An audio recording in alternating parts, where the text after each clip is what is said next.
And my advice to anybody is just be ready for that, right? Don't ever feel like because things aren't happening that they're never going to happen, because things will stagnate. And then all of a sudden, everything changes.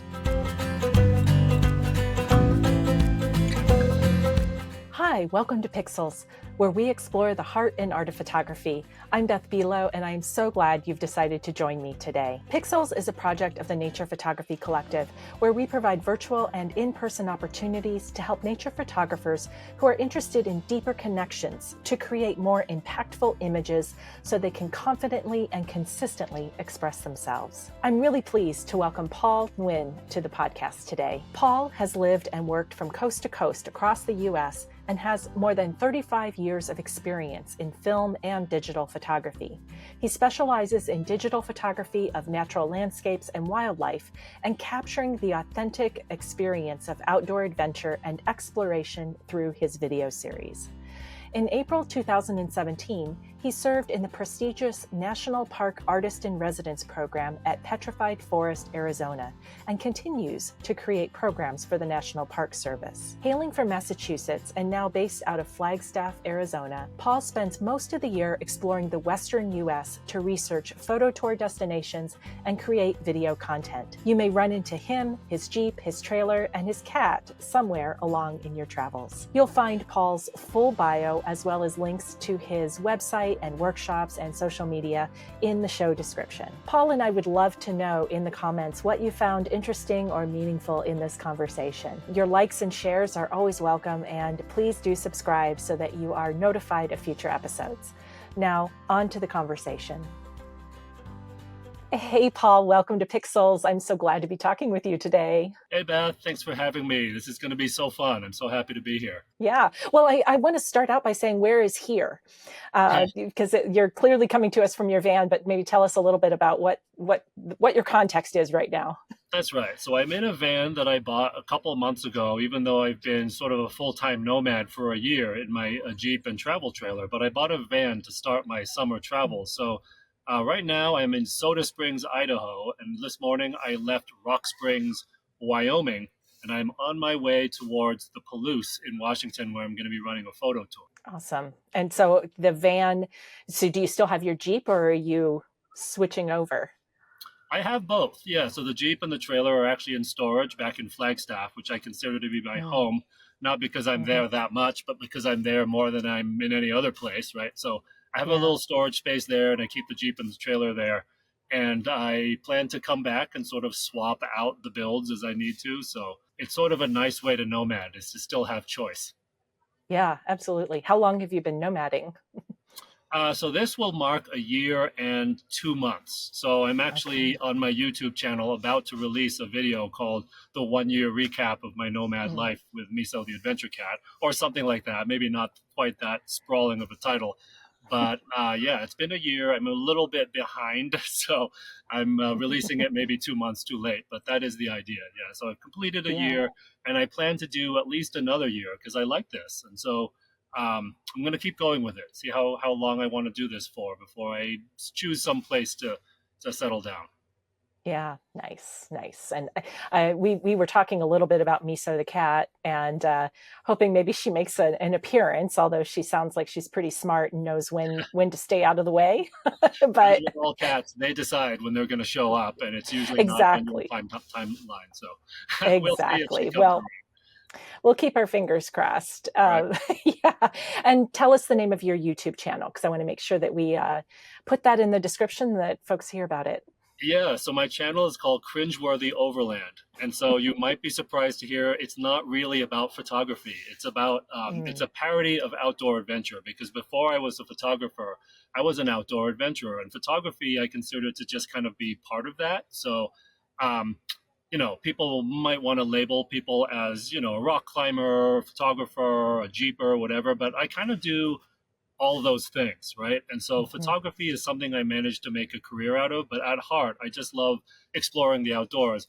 And the channel is sort of a parody on sort of the macho man exploring the outdoors, because I'm just this guy. I'm funny. I'm not your typical outdoors person. And I bring a cat with me everywhere, right? So I sort of carry the humor and sort of the satire, the parody into this channel.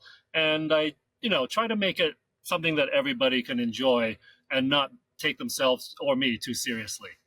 Well, one of the videos I watched, and I'm going to ask my my video editor to pull up this little clip of you. You were in Idaho, and you were talking about potatoes, and Oh you yeah, said YouTuber, the YouTuber YouTuber, and the YouTuber, YouTuber. YouTuber. Yeah. Potato, you and I, we're not so different. YouTuber, YouTuber, YouTuber, YouTuber, YouTuber, YouTuber. Don't look at me like that. I said, don't look at me like that. I'm craving potato wedges. Oh yeah, domination has been established. So, I was surprised nobody had thought of that. So I looked it up I and I'm like, know. has anybody used the word YouTuber to call a potato a tuber, And I'm like, well, it doesn't look like anybody's done it, so I'm going to do it, right?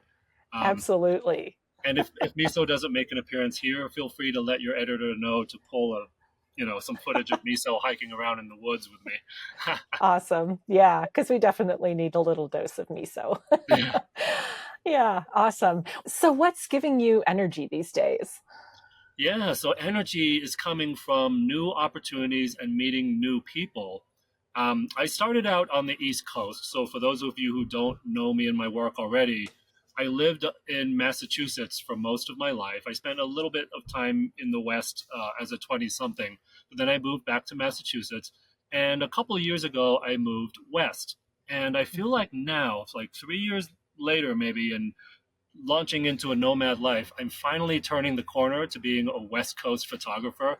And it's weird how these things can just take some time, as if you have to earn your place before you really get rewarded.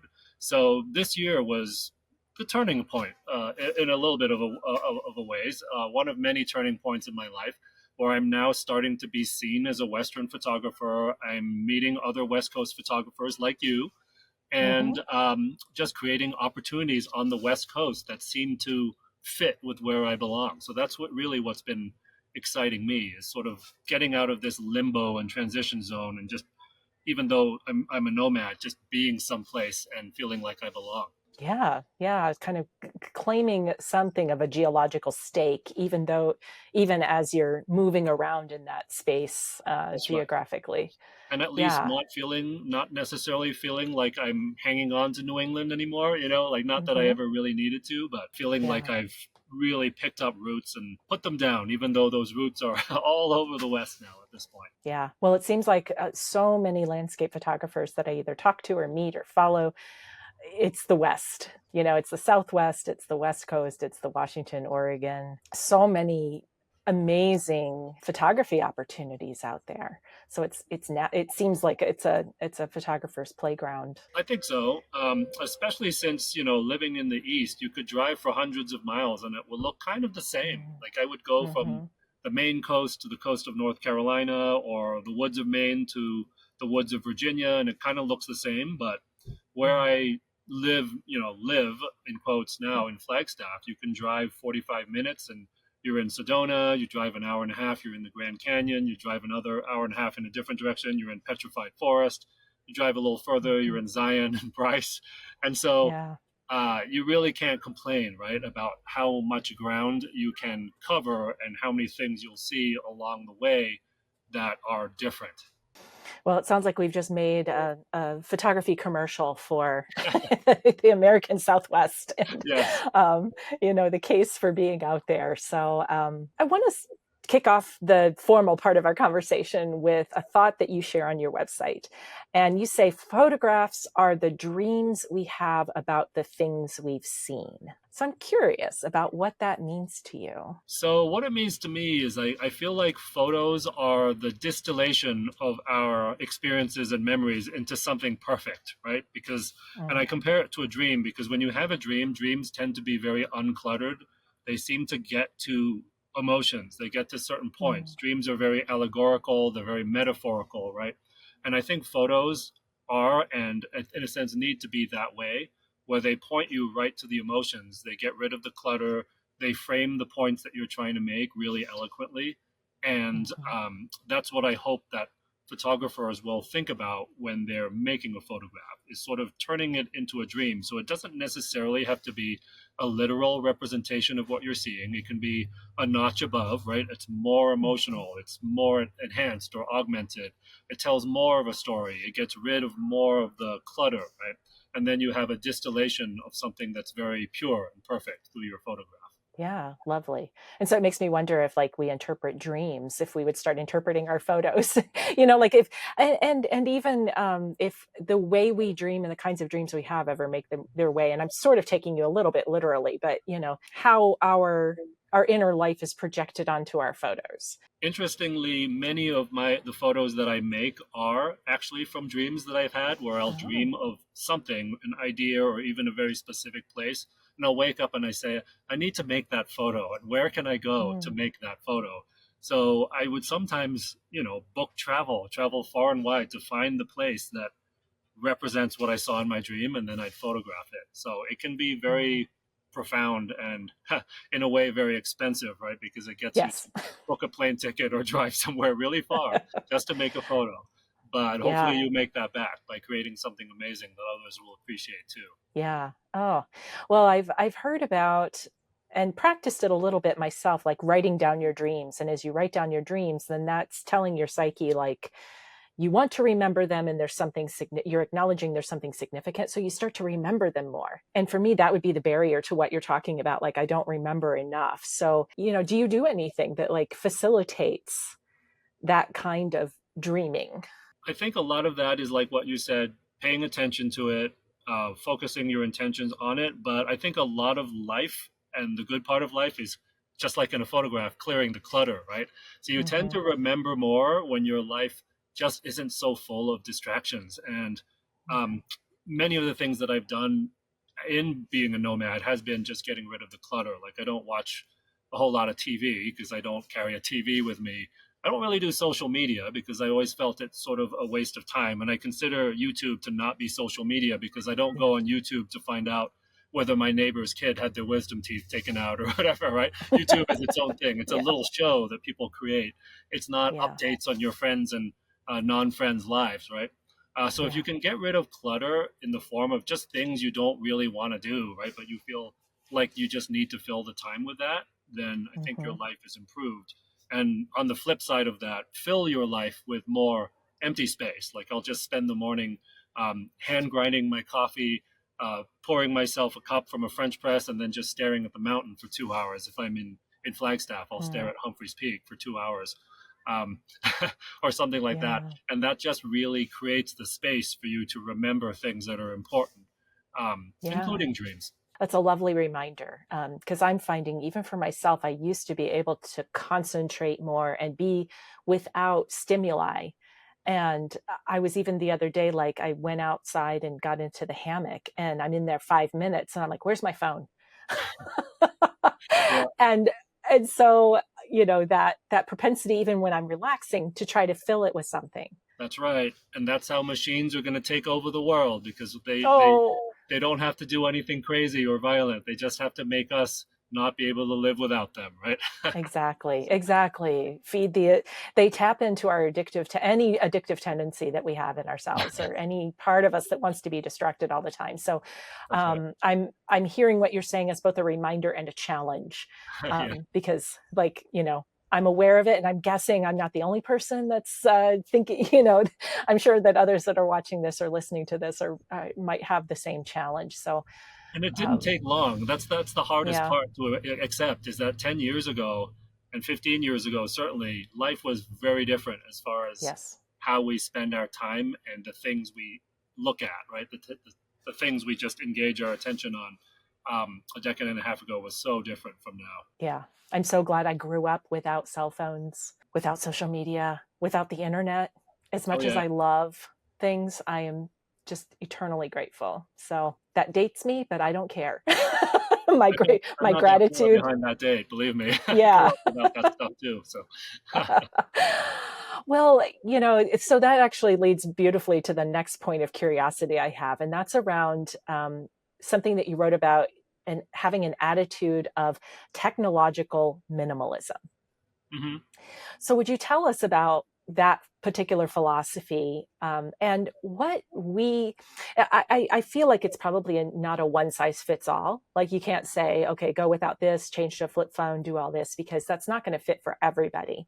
Mhm. So wondering if you have any advice or ways that we can be thinking about, if we want to adopt that kind of philosophy, how to determine what's the right or appropriate level for us. So, yes, and that's the perfect question for which photography is the perfect metaphor for all of that, right? Awesome. Because you can apply what we feel about photography to the entire rest of your life. And so, how I feel about Mm-hmm. photography is that there are certain things that were good enough for us, even outstanding for us 15 years ago, and then suddenly they're not good enough anymore, right? The lens now that replaces the lens you already had is sharper, it controls the distortion better, controls chromatic aberration better.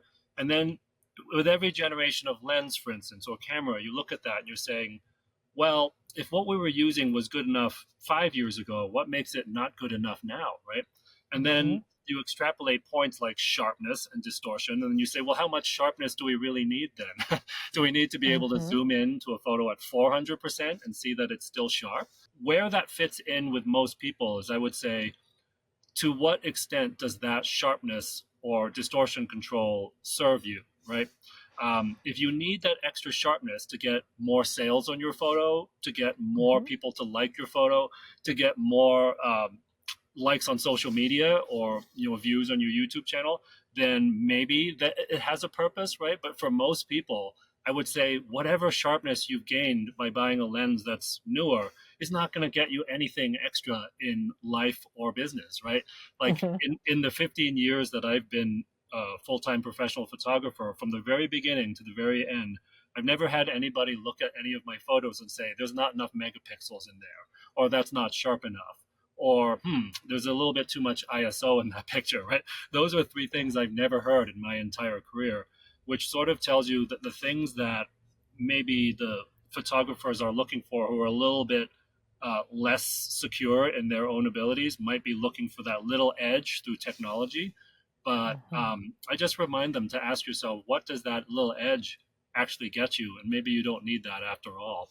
So I remind Yeah. people, if there's a lens or a camera that you're used to using, that has made great pictures for you in the past, that's still going to be the one that makes great pictures for you in the future. Yeah. Because it's not about the gear. It's And certainly not gear. specs, right? Yeah, certainly not the specs, right? Yeah, exactly. Gear is a means to an end.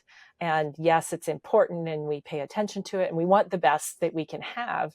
And you were reading my mind when you said something about not feeling secure.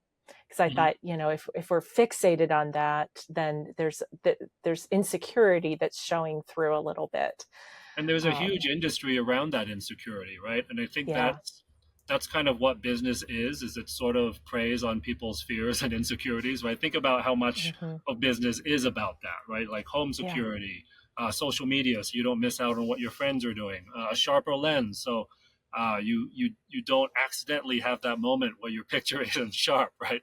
Um, Right. but most people who are looking and asking those questions are actually a little bit further towards the beginning of the journey than the end, right? Hmm. So when you and Hmm. I are talking and other professionals are talking, we're all like, why are people so obsessed with sharpness, right? We've been making great images for decades with Yeah. gear that is now considered not sharp, right? Like I inherited from Hmm. my father some Leica and Zeiss lenses from the middle of the last century. Those were considered amazing lenses back then. If I compared Yeah. those lenses sharpness to what I have now, they wouldn't be considered sharp, right?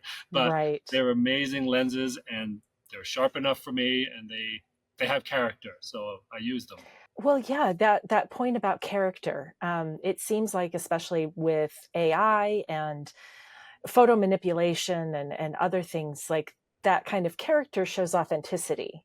It gives it personality. It differentiates it from every other sharp photo out there because it's not about the sharpness; it's about the story. That's right. I think sharpness is for maybe dentists taking pictures of teeth and they need to be sharp when blown up Right. to high magnification. But for everybody else who's an artist, sharpness actually sometimes gets in the way. It makes it Hmm. too noticeable, all the little things in the environment, right? And if we're talking about dreams, dreams are Yeah. kind of soft, right? They're not sharp. Yeah. They're kind of soft and ethereal, and they kind of sweep you through them in a very gentle way, at least the good dreams, right? And so Yeah. your pictures, if you want them to be a little bit more dreamlike, then maybe sharpness is actually working against you in that case. Or get a lens, baby, and That's right. I see them you'll behind you. I had a feeling. Yeah, Oh yes, I do. Yes, I've got a couple lens babies back there, and I have more, yeah, and they're part of my maybe rebellion against everything needing to be ultra sharp, as is ICM that's and right. other techniques That's that right. yeah feel more authentic for me anyway. And more dreamlike, right? Because Yes, they're not literally what you're seeing, but they're interpretations, right. just like dreams are.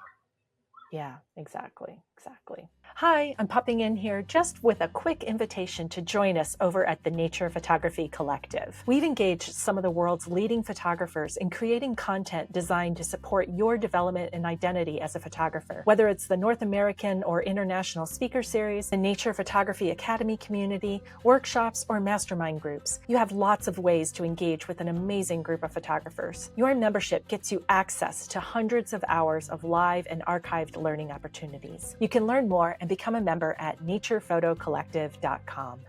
Well, let's take a look at some photos, because I would love to put some visuals to some of what we've been talking about here, and we're going to take a look at some of the images I call pivot pixels that have some sort of significance in your creative journey. So, please tell us about this particular image. So here we're looking at what I consider to be the first picture that sort of proved to me I could be a professional photographer, because I hadn't really thought about a career in photography before. I'd grown up doing it in high school. I had become a decent photographer. I started as a C student in photography, and by the end of the semester, I was an A plus student in photography. So something had clicked, and I proved that I could do it. But I always thought like everybody could do it. I didn't think that I had Yeah. anything special that would lead to a career in photography. But I took this picture of Bass Harbor Lighthouse in Acadia, Maine in 2010. I woke up at 3:30 in the morning to rush out there with my friend to get there in time for the sunrise. And I didn't know that it was going to be a full moon. That was before I had learned to really Oh, scout my shots in such a way. yeah. So the full moon just was there. It was there right opposite the lighthouse, ready for me to make this very serene, dreamlike shot. And back then, I was using a Canon 50D, I think it was, with a 15. Oh, it was a 15 megapixel sensor, and I just used some cheap Tokina 12 to 24 zoom, and I made this shot. And to this day, it still remains as probably my best-selling landscape shot.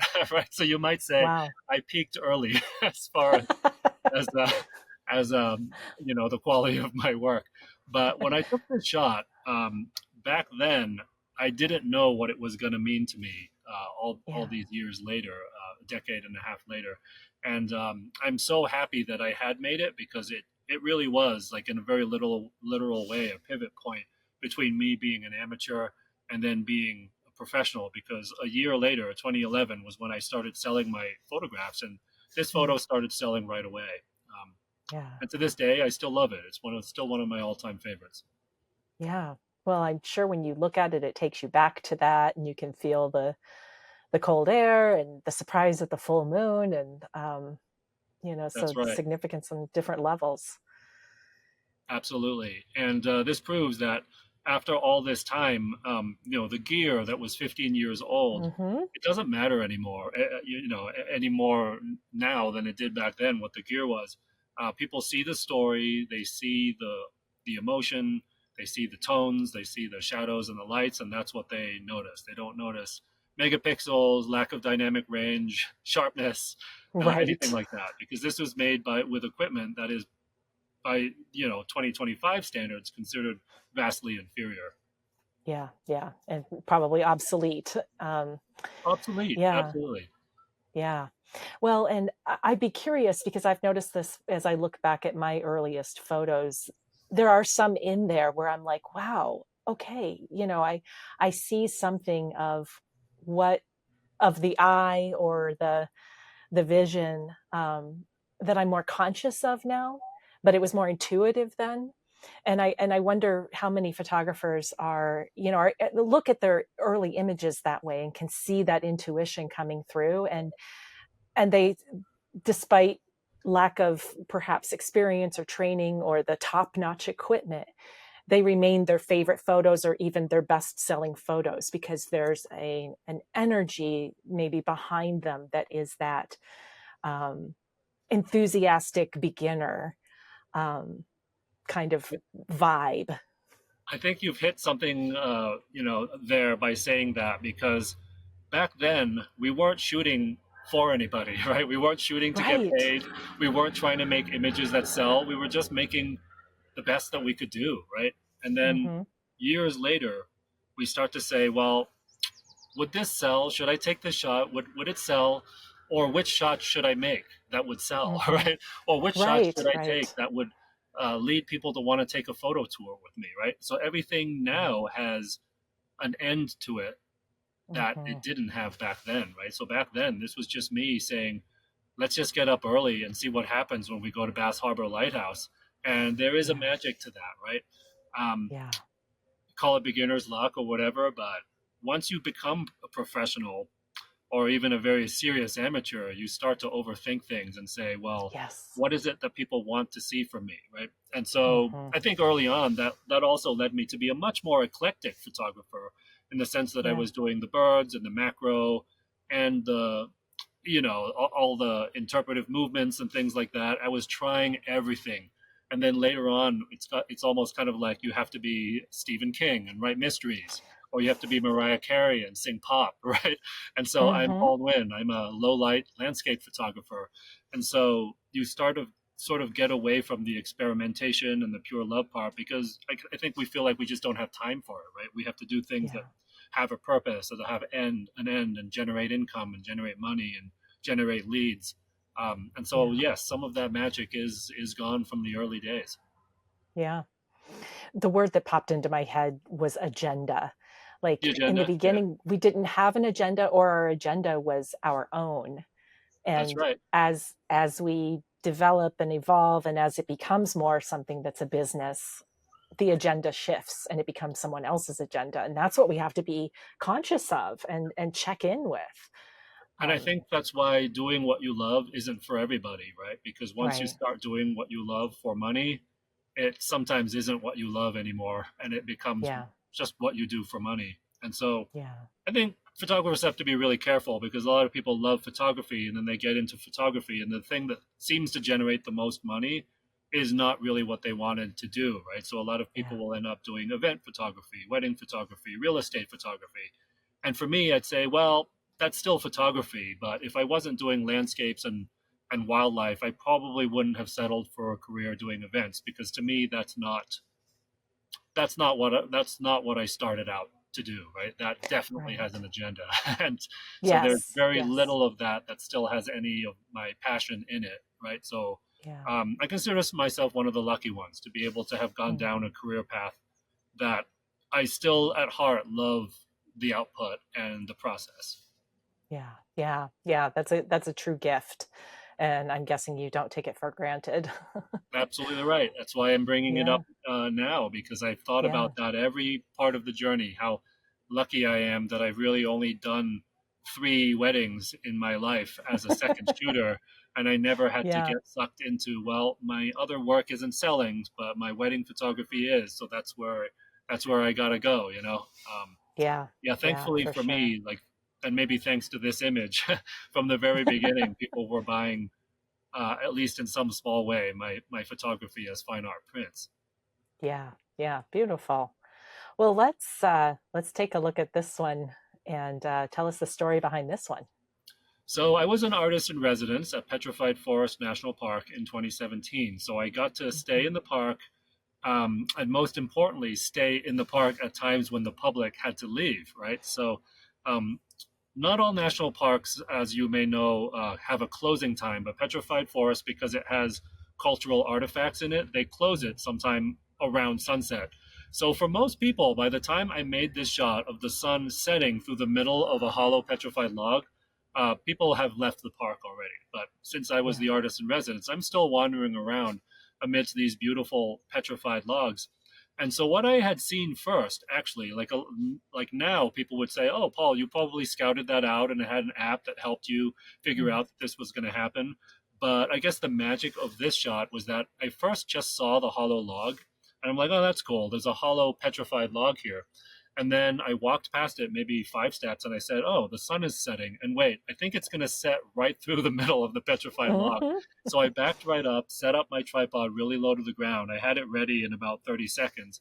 And then maybe 30 seconds after that, the sun went right through the hole and it flared perfectly just before setting. And so Yeah. this was a pivotal moment, not because of the reasons where, I later would, embrace the technology to scout, but it's that I think it was when I learned to see things before they happened in photography. Even I learned to say, "Wow, in about a minute, something's going to happen, and I better be there for it." So it's really when my intuition about making the shot really started to kick in, and this was, you know, independent of any piece of gear that I could take with me. Right? It could have been anything. It could have been a phone or anything like that. But the idea of Mhm. knowing that something was going to happen without needing to scout it, that's why this shot was special to me. Yeah, yeah, amazing. Well, and even though you didn't scout it, the phrase "luck favors the prepared," Yeah. I'm probably not quite getting that right, but your preparation was perhaps not the planning and the scouting, but it was in your fine tuning of observation Hmm. and being willing to like notice things.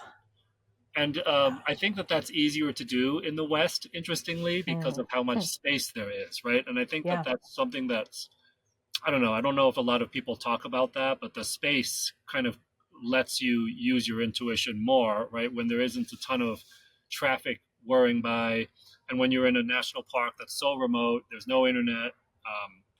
2017, obviously, we already had smartphones, but we're not quite as dependent on them at that right. time as we are now. And it just led to a lot of sort of clarity wandering around this amazing desert national park and just sort of intuitively knowing when things were going to happen because we have intentionally at that point left the technology behind, right? So Yes, that's a big part of yes, it. And so yeah. interestingly, this location is what led me to eventually move to northern Arizona because I did Hmm. that in 2017 and I'm like, I really think I could live here, right? And so Yeah. 2022, fast forward to that, that's when I decided, I'm gonna move to northern Arizona because that place is special to me. Yeah. It's lovely when you find your heart home, that place that resonates on a deep level. Sounds like that's what you found. I think so. Yep. And I Mm, hope that everybody can be in tune enough with what they're feeling to make decisions like that because a lot of people yeah. will make decisions strictly based on what's logical or sort of what or where their job has to take them or where the good school Mhm. system is for their kids, right? And not everybody has the luxury of just saying, well, this place feels right, so I'm going to move there. Yeah. Yeah. Absolutely. So another gift. Looks like we've got some northern lights. Yes, this was Northern Lights back before Northern Lights were everywhere, right? Yeah, back before northern lights were northern lights. Yeah, you had to go north to see them, right? Because this past year I saw Northern Lights in Arizona. I'm like, well, this is Oh, wow. cool, but kind of in a way it's sort of not fun because I'm like, I used to have to really go somewhere to see these, but Yeah. then I'm in the middle of like Sunset Crater and there's a huge red sky in the middle of the Mm, night with like, because the red aurora is the kind that's really hard to find, and now it's like mm, it was everywhere to the point where people don't even care about northern lights anymore. They don't care about going north for northern lights anymore. You just wait where you are and you'll eventually see them, right? mm, But this was taken in 2016 in Fairbanks, Alaska, on the Chena River, still frozen in March. And it put a mhm, bunch of things together for me in the sense of this is when I started to realize that I could do low light photography, and it started to become sort of a specialty for me, right? Because I'd done landscapes from the very beginning, but now is the time when I started to put together sort of a mental checklist and a list of various tools that I would use. And this is where sort of the tech starts to creep in. Started to use tools to forecast when the northern lights would happen in a particular area. I started to scout locations during the day that I would return to at night. And I realized how important that was, because if you just wander out into the night photographing northern lights and you're in a scenario like this, you're going to end up on river ice that may not be thick enough to support your weight, for instance. And if you're going to fall in at any time, it's better to fall in during the day than at night, right? So this is a specific location where I put together a bunch of things. I scouted with apps. I scouted physically. So I went to this location during the day, gingerly tested everything so that I knew the ice was solid and thick.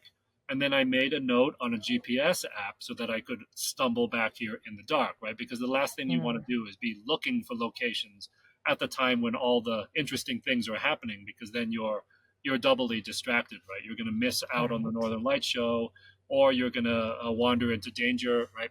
So this was one of those situations where I made a shot that to me was exactly what I wanted, and I have put it together all day using both technology, intuition, and just good advanced planning. Yeah. Yeah, beautiful.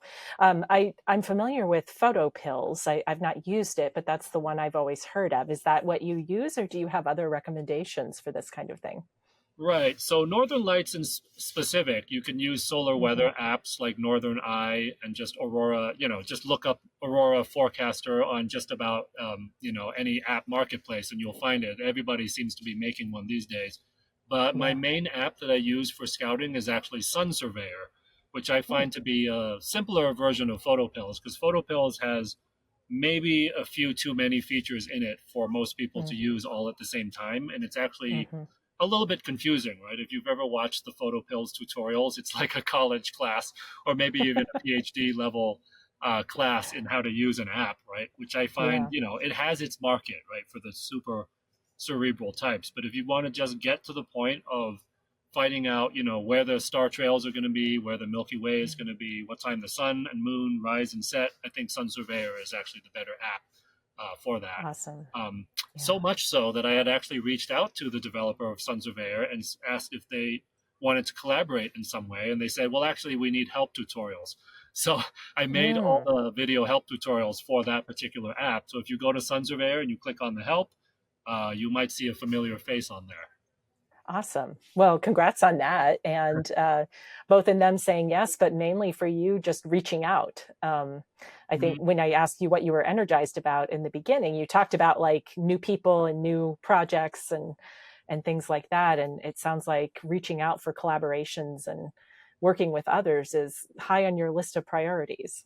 That's right. And reaching out, and then you'll find that whatever energy you put out, you get back, right? So as I Hmm. reach out, people start reaching out to me too. And it becomes much Yeah. more um, of an energetic cycle or circle, right? And Hmm. that's part of this sort of renaissance of being a Western photographer now, is how many people outside my own business I've reached out to and been reached out to by, like such as yourself, Nick Stover, Meredith Fontana, and Hmm. part of this collaborative spirit, Meredith and I are actually going to be running a tour next year to Zion, Bryce, and the North Rim of the Grand Canyon, and that is Yeah. actually another turning point, because that marks the first time where my business would be collaborating with an entirely different business to run a photography tour. I had Yeah. grown into my business thinking that, I'd keep everything in house, everything's going to be proprietary, everything we discover we're going to use it to our own end. But now maybe it shows a sign that my business has matured, because now Mm. I think the best thing that we can do is share what we've learned with others, and then reach Yeah. out to others and see what they can share with us, right? So I've learned Yeah. so much through meeting you, meeting Nick Stover, meeting Meredith, and then the opportunity to work with you guys. It only does better, I think, for all of our businesses, much more so than sort of keeping everything under wraps and keeping everything secret and patented and trademarked. Yeah. Yeah. Totally agree. I think the more generosity we can have, the better it is for everyone. The pie is just make a bigger pie, you know, um, and have that attitude of abundance and generosity. And that's what I hear from you. And Meredith is amazing. So we'll make sure that we share. It's Blue Hour Photo Blue Hour Photo is your Ventures. Yes, Blue Hour Photo Ventures. So we'll make sure that that's linked too, because yeah, she had told me about that particular photo tour, and it sounds amazing. Yeah, So that's happening in 2026, right? that's right, May 2026. So I'm hoping it brings together our client bases. It exposes each of our client bases to new skills because Meredith has Hmm. skills that I don't have. And I think people who take my photo tours over and over again, it's obviously because they like me and my business, but they'll tend to hear the same sort of Mm. tutorials over and over again, right? The same lessons, the same feedback over and over again. And there's nothing better and bringing in another person to give a different set of advice, feedback, critique. And then likewise, if she has people who come on the tour, they'll hear things from me that they've never heard from her. Yeah, absolutely. Yeah, I know people that are almost like groupies, that have certain instructors and certain tours that they really like, and I think it's a yes and yes if you find a teacher and a particular philosophy that really resonates with you, then go towards that, and be willing to mix it up and try a different location, a different instructor, even a type of photography that you are not used to, but that you want to stretch yourself a little bit with. Those kinds of workshops are a great opportunity to do that. Yeah, and I think you hit on another thing there is that photography, more than any other learning business, is so loyalist. Like, I've never known Yes. any other industry where people have their instructor that they absolutely love and they'll do 10 tours with that same instructor. Because if you're a kayaker and you take a kayaking workshop, you'll go kayaking with anybody. You'll go to some Right. place and find a kayak guide and then you'll go with them, right? But people, when it comes to photography, they'll go to New Zealand with somebody from the United States because Yes. they love that instructor so much. It's not like a Hmm. cycle tour where you'll go to Argentina, then meet somebody in Argentina who will take you on uh, Right. a cycle tour, right? So something Yeah. about photography, there's actually a person-to-person resonance that people love. I might even call it a cult of personality, right? Because uh, Yeah, I was thinking about that too. Yeah. yeah, because it's like I don't know too many people who do Blue Hour workshops, my business, who do other people's workshops and are just as happy, right? They say, well, we'll Mm-hmm. only go on a Blue Hour workshop because Paul cares about us, or they've created Hmm. an experience that's friendly for people of our demographic or our age group or Right. whatever it is, or I'm not judgmental or whatever it is, right? And Hmm. so, if you mix it up, I think that you'll encourage people to kind of think more towards broadening their horizons. And at the same time, when I team up with somebody, obviously I want to team up with somebody who has somewhat of a like mind, right? So they might give different Right. feedback and different critique, but I would certainly insist that anyone I collaborate with is equally as accepting of my clients, and likewise I'm accepting of their clients, right? And Yeah. so I think in the spirit of a good collaboration, that's how you want to think of it. Like, you keep some things the same, and then you let a bunch of things be different and new for people. Yeah, yeah, lovely. Well, it sounds like you create some wonderful experiences, and it's exciting to think about what you're going to do together with Meredith and anyone else you collaborate with in the future. Because my sense is once you do it, you'll start like, "Ooh, okay, what else Yep, might be possible?" So that's going to opens be up the all sorts norm of at this things. point. I Yeah, want other instructors in my business to think about it too, right? Because yeah, I've created a business with a business partner and then six instructors. Um, hmm, and I think that I want to sort of foster this spirit that the more we can get out there and work with other people, then that just helps us, right? Like, more people yeah, will then know about Blue Hour, and then Blue Hour clients will know more about the other businesses. yeah, yeah, definitely. Well, let me check in with you. Do you have another pivot pixel, or were these the three? I think those are the pivot pixels, right? The other ones Okay. are examples of my eclectic beginnings in photography. Well, I love this. I would love to hear about this dandelion because the dandelion was a gateway for me. Okay. And this is so fascinating what I'm looking at here. So maybe tell us about it. Yeah, so I think this is one of those shots that I look back at and I'm like, huh, I don't think I could do that now. Like, I feel like in some ways I had more talent at the beginning because I didn't question myself so much, right? At the beginning, Right. I'm just like, I'm just going to go out and take pictures. And now I'm like, I'm a landscape photographer. Should I even be doing this? And how would I even do Mm. that, right? I don't have time to kind of figure out how this would work. But back when I was making this shot, I had a 105 millimeter macro lens, and I stood pretty far back from this. It's one of the giant dandelions, so it's actually a goat's beard, which is like the huge version of the dandelion. And I said, how would I make a shot that I want to see, which is that the seeds are sort of floating up from the seed head and tell a bigger story than just showing it statically, right? So I found a neighboring goat's beard. I pulled off a couple of seeds and I'm like, I'm going to try this. I'm just going to drop these and see where they go. And of course, most of the time they don't go down because they're shaped like these parachutes. So they always go off to the side. So I did Yep. this maybe like 50 times before I got one where the seed heads actually stayed in the same very small, very tight framing as the main subject, and this became the keeper. So that's why this shot was important to me because it showed that I could, with patience, accomplish my vision, even if it wasn't something that I was that I considered to be in my wheelhouse. Yeah. Yeah. Well, and you again, we're going back to that when we didn't know what we know now. Sometimes we're a little bit more creative, or we're more patient, or we stick with it longer. Um, and you did that in this case, and if you were to try it now, I might, tend to overthink it, and make it more complicated.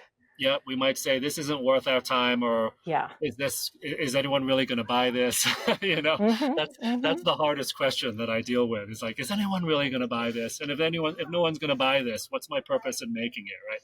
So Yeah.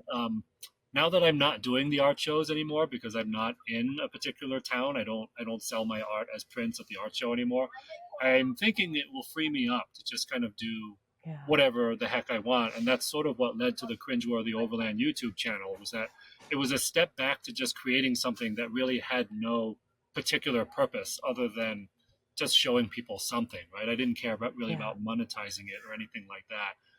Even Yeah. though it has gotten sponsorships and has gotten somewhat popular, but the purpose of it really was just to be goofy in the outdoors with my cat and show people some amazing things, right?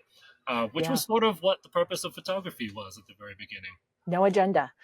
Yeah, no gonna, agenda. I'm gonna keep thinking about that. Yeah, no agenda. Well, I want to shift here as we start to wrap up, and maybe we actually started talking about this a little bit, but I wondered if you had anything you wanted to add, about taking pictures and running your photography business the way, like moving past what you've done so that you can do something different. And so I don't think what we've heard is maybe what led to that intention, like what led up to saying, it's time for some sort of shift here. Yeah, so the way I ran my photography business up until about, a year ago was that I would do the art shows as sort of my main source of income that came from the photos themselves. And I would just run my photo tours with Blue Hour, and my business partner, Allie Richards, and I would come up with the tours. She and I would run them, and we had a team of instructors that would teach back in New England individual workshops. And that formula had been going on for like 8 to 10 years, I would say. Like we've had Mm-hmm. that formula going for a long time. And so any point you get to in your business where you're like, well, I could keep doing this forever, but what else could I do? Right. And so that's when I sort of said, well, I've proven that I can sell my artwork at the art shows. That's been fun, but do I really want to spend the rest of my life setting up an art show tent and making prints of my work and selling them, or is there more out there, right? So that's sort of when I sold all of my art show stuff, and that's actually interestingly how I met Nick Stover because he came Ah. to pick up all of my art show supplies on behalf of his friend who had bought them from me on eBay. So Nick Stover, the founder of Nature Photography Collective, met me because Yes. he Hi, came to pick Nick. up my work, my stuff for work, like my tent, my art show booth, my tables, my easels, everything. He threw them in the back of his Jeep, and I said, "Oh, okay. Well, here's my card. I run photo tours, and I have a YouTube channel. Check it out sometime." So a couple of months later, I hear from Nick, and he wants to get me into his speaker series, right? So that's what Yeah. formally led to sort of this opening of the doors in an entirely different world for me, which is one, online teaching, and then just getting to know all these Western photographers that I didn't know before, right? So my Yeah. new path in life is I'm going to continue running tours with Blue Hour, not doing the art shows. I've sort of transitioned more to tutoring and teaching online, and which has now given me the freedom to kind of live this nomadic life.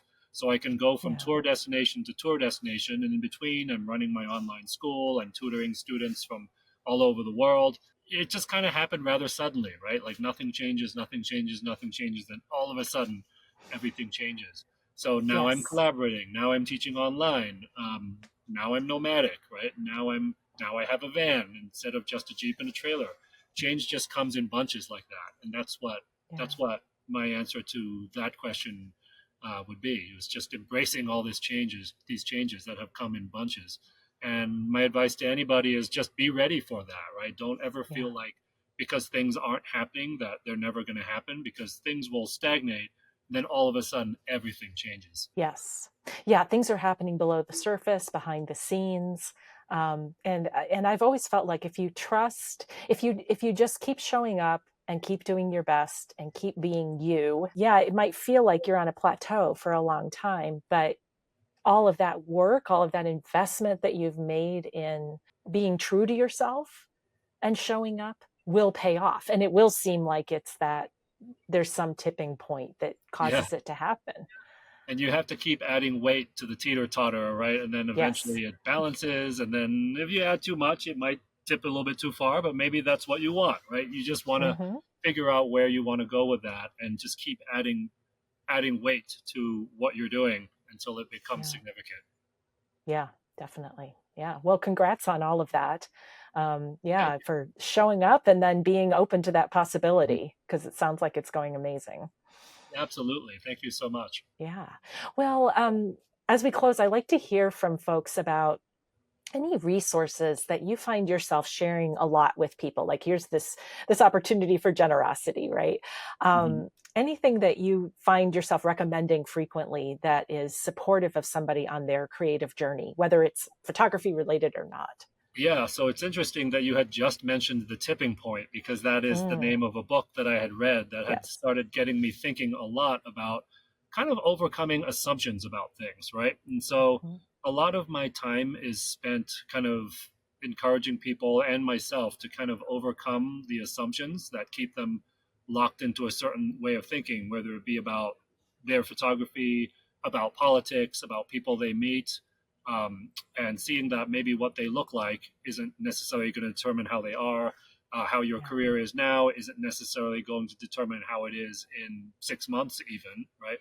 And so I read Malcolm Gladwell's The Tipping Point last year, and then I recently read Revenge of the Tipping Point. So most of the people I know who read The Tipping Point have no idea that he has like a book that's out now 25, I think 25 years later, or at least 20 years after the original Tipping Point, where he just adds more things for you to think about, right? And so a lot of Nice. those things will apply to, and I found that they had applied to some of the decisions I'd already made in life and business. And I encourage you to check them out, because a lot of the times we think that things are happening for a certain reason, but they're actually happening for an entirely different reason. And then Mhm. if we sort of skew the odds a little bit, as we've learned in the first book, everything changes, right? So you'll, Yeah. in a very short time, go from having one type of business to a different type of business, or taking pictures one way to taking pictures an entirely different way. It's just about how much weight you add and whether you've crossed a certain threshold. And you'd be surprised at where those thresholds actually are in your life. Yeah. Oh, awesome. I love it. And yes, I'm one of those people that read The Tipping Point probably 20, 25 years ago and did not know that there was a new book. So That's right. super glad you mentioned it. And now I'm going to have to rush out and get it. So we'll make sure Or get that it from your um, library, which is I'll another get it from my another library. assumption I Yes. want to encourage, because people seem to have forgotten with all this I tech that there's know. still a library out there where you can go and even I get books, know. electronic books, for paying nothing, Yes. right? So that's the best Yes. way to consume large amounts of information, if that's what you want, is use your library and get it for free because your taxes are already paying for that. So Absolutely. Absolutely. And if you're lucky, like I live in this small town and our library is this historic building that's really beautiful inside. And I don't go there often enough. So challenge accepted. yeah, and you'll make friends when you go to the library. Actually, where I'm going That's now, right. the Palouse, Washington, I actually have friends because last year I didn't have a Starlink in my setup, so I went Mm, into the library to use the internet, and boy, am I glad I did, because if you just stay in your van using Starlink, you don't meet anybody in real life. But I went into the right. library and I met like a one person who then, because it was a small town in Washington, the next day everybody knew I'd come. I'm Paul from Arizona, and everyone's like, "Oh, you're Paul from Arizona," and That's I great. became everybody's new friend in Palouse, Washington. So I'm really excited to go back and re-meet them, and it's all because I Yeah. walked into a library last year on my nomadic travels. Awesome. Awesome. Well, it's been truly wonderful to connect with you, Paul, and to hear some of your stories and especially your philosophies. They really resonate with me, and I'm guessing they're going to resonate with a lot of folks. So, where can people get more Paul? Okay, well, if you want to learn with me and my team of instructors in the East or the West, go to bluehourusa.com. So that's just Mhm. the website for Blue Hour Photo Ventures is bluehourusa.com. And if you want to see more of my work, it's at paulnguyenphoto.com. And I encourage you to email me if you want. Like if you've watched this and you want to talk more or collaborate or work together in the spirit of what we're talking about, just Yeah. email me at paul@paulnguyenphoto.com. Fantastic. I'll make sure that those are in the description. So, thank you so much. Have a wonderful adventure in the Palouse and reconnecting with your library friends and scratch behind the ears to Miso the cat. Yeah, she didn't show up today because I she know. assumes I'm working, but maybe you can throw in some footage of Miso from my videos, or I can send you some, Absolutely. so your Absolutely. fans and my fans can see Miso on sort of in the interview as well. Yeah. Yeah. We've talked her up so much. They're like, I want the cat. Yeah, more So, cat. more cat, more cat. Yeah. Always. All right. Thank you so much, Paul. All right, thanks, Beth. It's been a pleasure.